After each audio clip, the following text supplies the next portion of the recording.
Today on the list, tiny things that are now big. Get a taste of celebrity-owned restaurants and why driverless cars are safer than ever. Our cars have a complex system of sensors all over them that perceive the world around them. Plus, inside the science of our favorite furry friends. Dogs can smell with 100 million receptors. But up first, what you need to know before you buy a house. It's your life, it's your list, and it starts right now.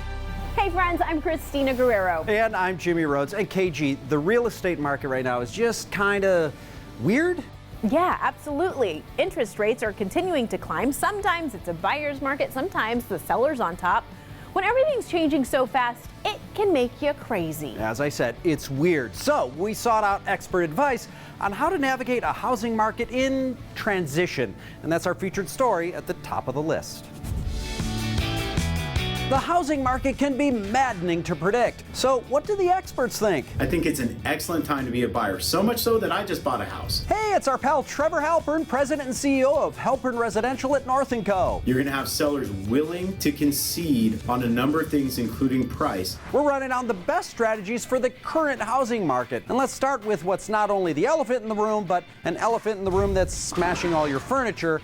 Interest rates. Don't just look at interest rates alone when it comes to your purchase decision. Look a couple of chess moves down the board until we can refi into a more permanent mortgage at a lower interest rate. The idea here is that rates shot up pretty quickly, but at some point, and really nobody knows when, but someday, will start to ease down again. So ask yourself, do I love this house? Can I afford the payment over an indeterminate period of time? And more than ever, you really need to shop for your loan. Because there are many loan products out there that could fit your particular need, get you a lower interest rate, and ride it out. And because there's so much pent-up demand and not nearly enough housing inventory, if or when interest rates do go back down, the market's likely to turn back into a crazy hot seller's market again. By the time those interest rates are so low that you're going to refi, the competition in the market is going to pick up, and thus people are going to pay more than list price, waive appraisals, buy homes in as-is condition. So right now, as a buyer, you have the power to get a better deal at a little bit higher interest rate and then refi into something in 6, 7, 8, 10, 12 months. Now, some seemingly bad things had some upside, like the high interest rates, which help restore some buyer power. Sellers are going to start coming around more and more to the current market dynamic and will understand we're not going to price aspirationally. And yes, we may have to negotiate whether that's a price reduction or whether that's giving a buyer seller concessions. We're going to see sellers accepting things that over the last 2 years they may not have considered accepting.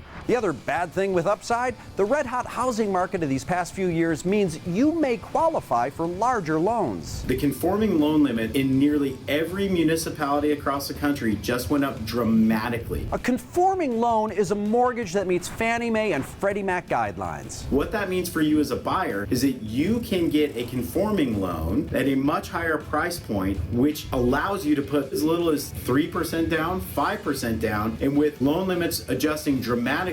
For instance, Phoenix went from the 400s to the 700s over the last couple of years. That is a dramatic increase in your purchasing power as a buyer to buy more home with less money out of pocket. And if you think real estate's a good investment, these higher conforming loan limits mean you can invest more in your property. So look holistically as a buyer. Look down the road, over the horizon, and see if you can capitalize on these current market conditions. Tips for a transitioning real estate market are at the top of the list. Robotaxis are now operating in several U.S. cities, and that means there's no one. I am talking absolutely nobody behind the wheel. Now, would you pop in and trust the technology, or would you take a hard pass? We are looking at what it's like to be a passenger in a car with no driver. Let's cruise! Several robotaxi companies are revving through a few cities now. Riders are loving it. One is called Cruise, and when you peek in the front seat of one of their cars, it's a bit shocking because it's empty. We spoke to Megan Pritchard, Vice President at Cruise, to learn how these driverless rides work. First, let's look at where Cruise Robotaxis operate right now. Fully driverless cars have been operational in San Francisco for a little bit over a year at this point. And they've also expanded to Phoenix and Austin now too. We started our technology in San Francisco because it's one of the most challenging driving cities in the world. And so we see a lot of those similar traits in Phoenix and Austin. Next, let's look at what a robotaxi ride is like. Hailing a Cruise car is very similar to hailing a car in a traditional ride-hail app. On the Cruise app, you type in where you want to go and it matches you with a car. The car arrives and it has no driver. It's completely empty, so it's entirely your own vehicle. You use your phone to unlock the car, then you hop in the back seat and put on your seatbelt. Once you're all buckled up, you press start ride, and then the technology takes care of the rest. You can control everything inside the car from a tablet. You're able to adjust the temperature of the car, put on the radio, etc., or adjust your location. And once you get where you want to go, you just exit the vehicle. That was so cool. Finally, what are the benefits of robotaxis? Our cars are never drunk, they're never texting, they're never distracted. Megan says driverless cars are safer than human drivers because we can only look in one direction. But robotaxis look all around at all times. Our cars have a complex system of sensors all over them that perceive the world around them. And Cruise's fleet is fully powered with renewable energy. We use the Chevy Bolt for our entire fleet. The Bolt is all electric, which is why we've chosen it. So what does a ride cost? In San Francisco, we're priced competitively with Uber and Lyft. And Megan hopes robotaxis will be a huge help to people with physical challenges. My dad has Parkinson's, and while he can't drive a car anymore, he can definitely still use a phone. He calls me up all the time. And so I'm really excited to see how a product like this can help bring freedom back into his life. Cruise is also developing a rideshare van called the Origin. So ultimately, you'll be able to put multiple parties, rider parties, into the vehicle, which is very exciting. Wondering when these cars will cruise through your city? Stay on the lookout on our website and also on our socials because we'll be announcing a lot more cities coming up soon. So buckle up and get ready to ride driverless. Robotaxis might cruise soon to a city near you. Now, we kind of take our relationship with dogs for granted, but how did they evolve from ancient wolves into our best buds curled up next to us on the couch? Teresa Strasser looks at the science behind our bond and digs deeper into these animals so many of us live with.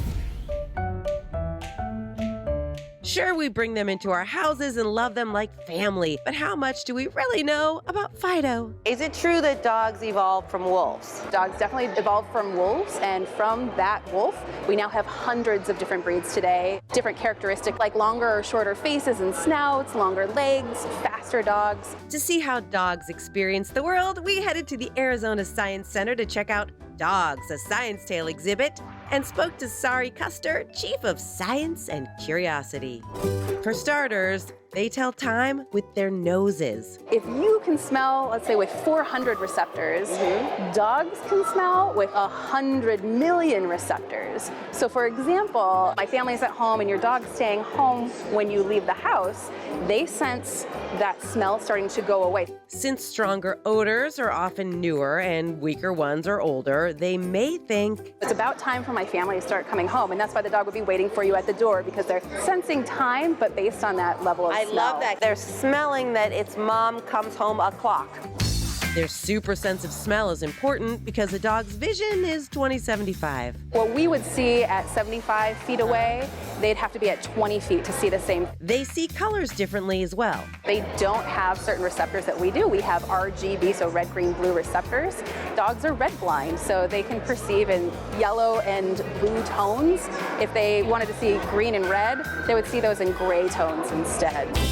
Next up, the reason we adore them isn't just because they're fluffy or they pay attention to us. It's the science of cuteness. When you see a baby, what's your reaction? It's cute. It's cute. When you see a puppy, what's your reaction? Oh, it's cute. Yeah. So that same innate sense that we have to protect babies is also the same feeling we get with puppies and dogs. They've got big eyes, widely set, they've got big foreheads. So those features that we find attractive in babies are the same and have been growing from an evolutionary perspective. Babies are such a hassle. If they weren't that cute, you really wouldn't bother. Finally, dogs can run up to 44 miles per hour. Can you compare the speed of Usain Bolt, say, versus a greyhound? A greyhound is almost twice as fast as Usain Bolt. So average of 44 miles an hour, where Usain Bolt probably runs about 28 miles an hour. The exhibit features its very own dog run, where you can see how your own speed compares. Shih Tzu's something like 8 miles an hour. I just had a very unfortunate epiphany that a Shih Tzu could outrun me. So of course I had to try it. I've seen most people try to run and they aren't even hitting that 8 miles an hour. I think I just beat a Pomeranian. I'm almost a Jack Russell. From lab coats to labradoodles, that's the science behind our love of dogs.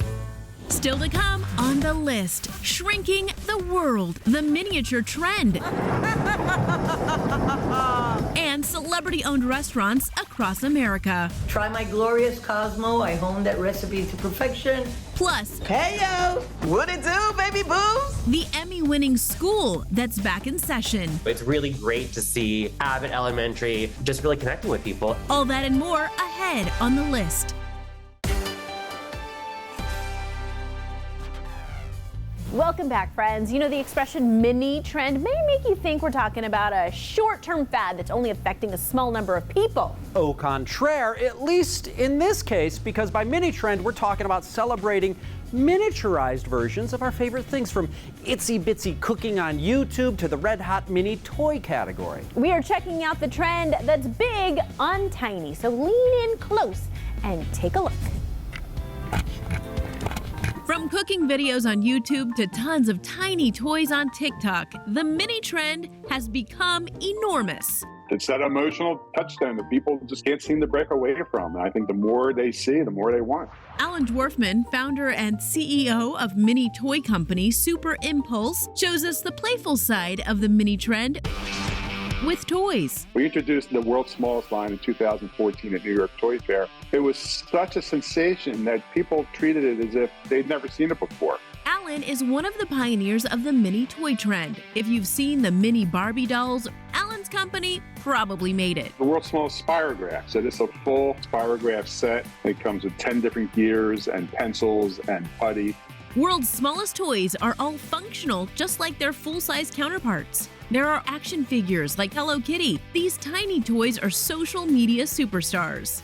Oh, it's a Hello Kitty. Oh my gosh, this is amazing. TikToker Chloe's Mini Cuties is just one of the mini toy channels generating staggering views on TikTok under the hashtag miniatures. I'm told it's 7.5 billion views on TikTok, and it's still trending up. You can find World's Smallest online and anywhere toys are sold, starting at less than $10 each.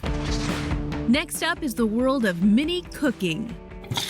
The trend started in Japan, where anything that is cute or kawaii is popular. Here in the West, the miniature cooking YouTube channel has stirred up more than 1.3 million subscribers. They take their viewers on a pint-sized culinary journey complete with recipes, showing you how to craft and cook should you get a little hungry. To try it yourself, you can find a wide variety of mini cooking items on Amazon starting at around $14. We'll wrap up our tiny trend with mini book nooks, from Snow White's castle to The Mandalorian. These will give your bookshelf a new look.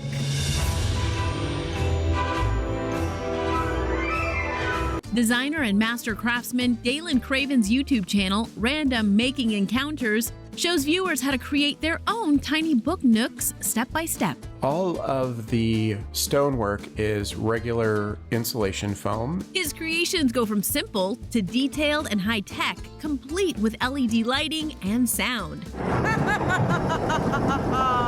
And if the DIY thing is too much, well, you can purchase a kit from companies like Enervin, which has everything you need.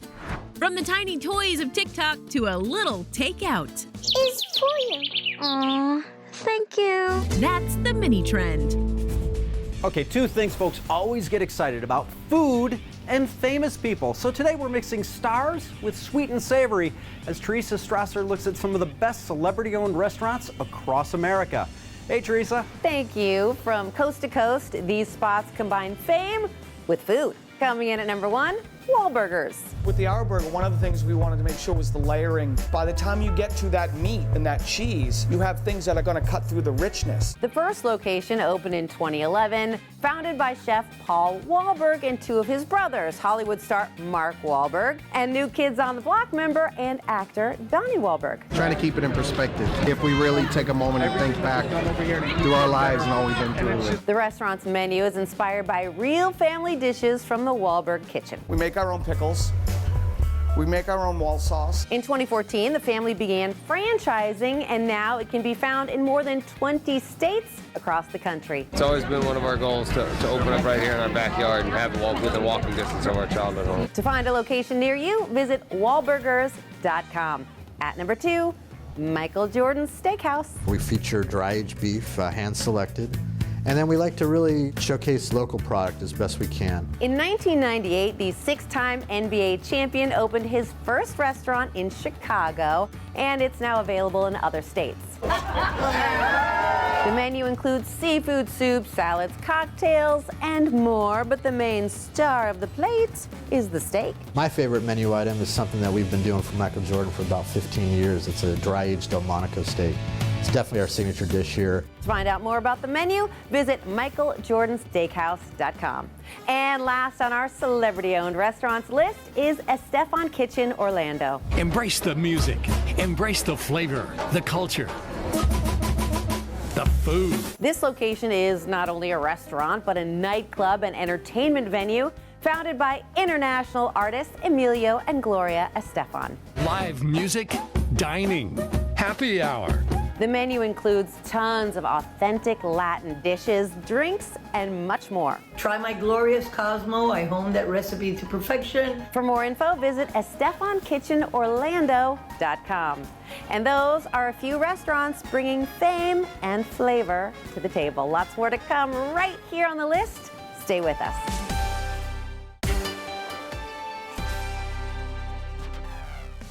Hey friends, we are back, and on today's watch list, we are gearing up for the GLAAD Media Awards, which honors the best in LGBTQ representation in TV and movies. The 34th annual ceremony happens tomorrow. So Jackie Dankers highlighting some of this year's notable nominees.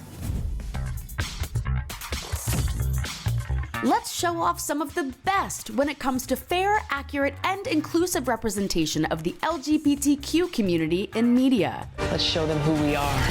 Here to highlight some of the standout nominees from this year's GLAAD Media Awards is executive producer Anthony Allen Ramos. Overall, there have been some really great representations for the community at large. That's what we're awarding, the best of the year. First up, Everything Everywhere All at Once. You may only see a pile of receipts, but I see a story. The film follows a woman's quest to save the multiverse. But at its core, it's also about a mother's relationship with her lesbian daughter. That family connection when it comes to introducing your loved one, if you're LGBTQ, it's important to see that, especially on the big screen. Of all the places I could be, I just want to be here with you. This sci-fi adventure is up in the Outstanding Film Wide Release category, up against 9 other films, including the psychological drama Tar. Thank you for joining us, Maestro. Thank you.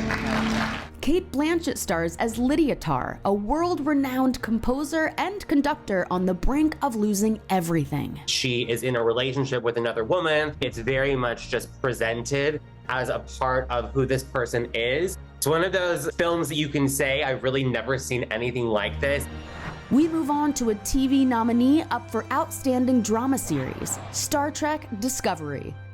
You're always looking out for me. The series not only features an openly gay couple, but also introduces transgender and non-binary characters to the Star Trek universe. To see something that is so beloved, being committed to being inclusive and diverse is so remarkable, it's so important. Whoa!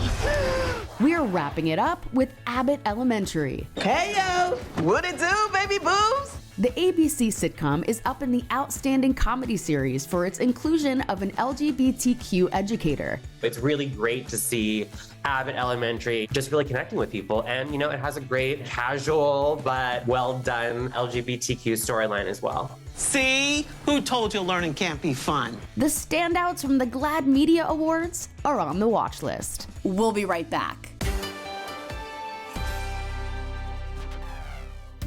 Welcome back. It's time for what's last on our list. And KG, check this out from WebMD. Achoo! Allergy seasons are getting longer. It seems like climate change is making pollen season longer in 170 cities across the United States. Yeah, the Asthma and Allergy Foundation of America put out a new ranking of what they call allergy capitals, the most challenging places to live with allergies. Topping that list of sneezy cities is Wichita, Kansas, where I'm guessing Kleenex sales are probably through the roof, followed by places including Tulsa, Oklahoma, Little Rock, Arkansas, and Kansas City, Missouri. Now, cities where people are breathing easier, my hometown area of Detroit, Cleveland, your hometown area of Seattle, and Buffalo, New York. Okay, and now for the controversial side of this, right? In addition to climate change, some people are blaming worsening allergy seasons on what they're calling botanical sexism, covered in this article from BuzzFeed News. Okay, the idea here is that there are male and female versions of certain kinds of trees, and that the males emit the pollen while the females absorb the pollen. So when they're in balance, the females clean the air. But lots of landscapers only use male versions of those trees because they don't drop fruit all over the rest of their landscaping. So you wind up with too many male trees, not enough female trees, and that just fills the air with scads of unabsorbed pollen. Even with trees, women are always cleaning up men's messes. Okay, well, let's make like a tree and get out of here. That's what's last on our list. Thanks for watching. We'll see you next time. Tomorrow on the list, the best places to save money this April. Anything related to winter is marked down 50, 60, 75% off. Plus, these are not your parents' scrapbooks. Our stories are so special and unique. And how to pick the perfect wine for dinner. Holy moly, I don't know what to say except that it's very complimentary. Tomorrow on the list.